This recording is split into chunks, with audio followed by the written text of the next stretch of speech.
The Chief Executive Officer of the Petroleum Commission, Egbert Fable Jr., says the Commission will, from next year, take steps to deal with Ghanaians in joint ventures who are fronting and aiding foreigners to break local content laws. Egbert Fable, who was speaking at the opening of the 2019 Local Content Conference and Exhibition in Takoradi, says although the Commission is supporting local companies, such fronting activities are affecting its target.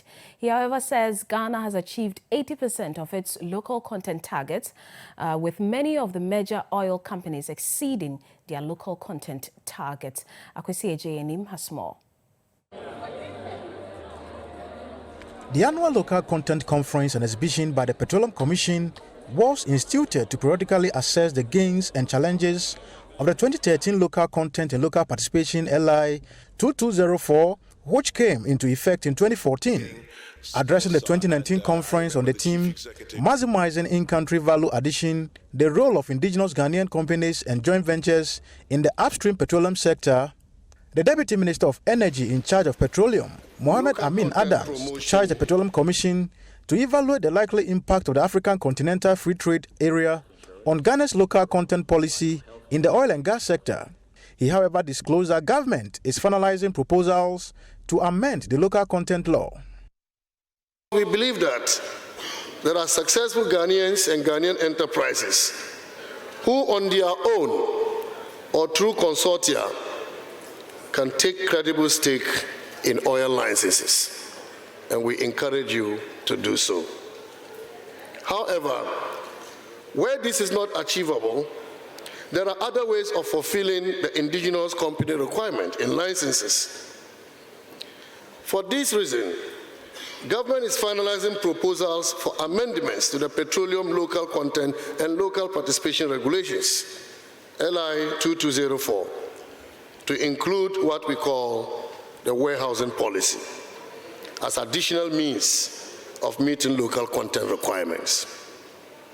What this means also is that we must accelerate the development of the capacity of Ghanaian companies to take their rightful place in oil licenses and in oil services. The Chief Executive Officer of the Petroleum Commission, Egbert Fable Jr., said a lot of gains have been achieved, including the approval of $420 million of contracts, with $77 million going to indigenous Ghanaian companies. He, however, says the Commission will from next year deal with Ghanaians in joint ventures who are fronting and aiding foreigners to break Ghanaian local content laws.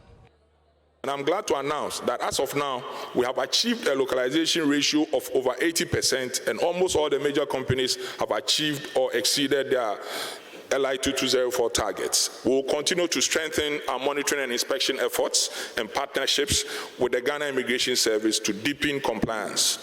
We also work with industry players to ensure full compliance with succession and training plans, with the ultimate objective of ensuring a systematic transfer of knowledge, know-how, and technical skills to Ghanaians.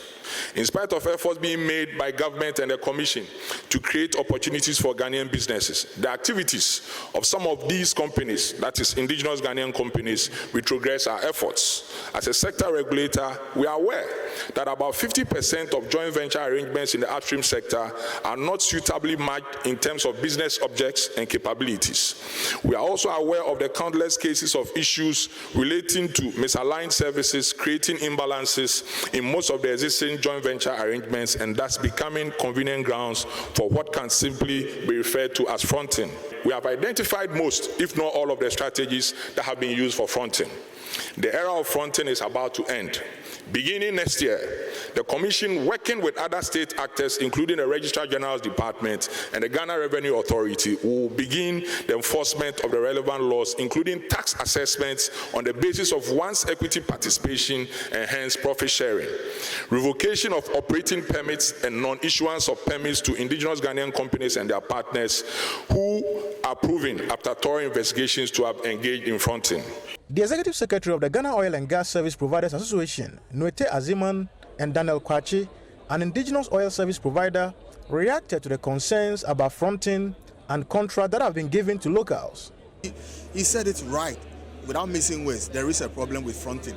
Our own indigenous Ghanaian companies, whom government of Ghana have thought it wise to create an avenue for locals to play in the industry are rather taking management fees and relaxing at home, and they don't even know what the JV is doing. Instead of them putting in Ghanaian engineers who have come out from the universities on the project so that they can learn and then transfer of technology could be passed on to them, they are not doing it. They are taking management fees, probably $10,000 a month, and they are sleeping, and the foreign companies are doing virtually everything, and they are taking the monies out of the country. I heard the CEO saying that, well, we've taken some 5 welders outside the country to go and train them, and they will come back somewhere next year at a cost of $250,000 US. Could we have kept this money here? For sitting in Usama Kosejen in Takrady.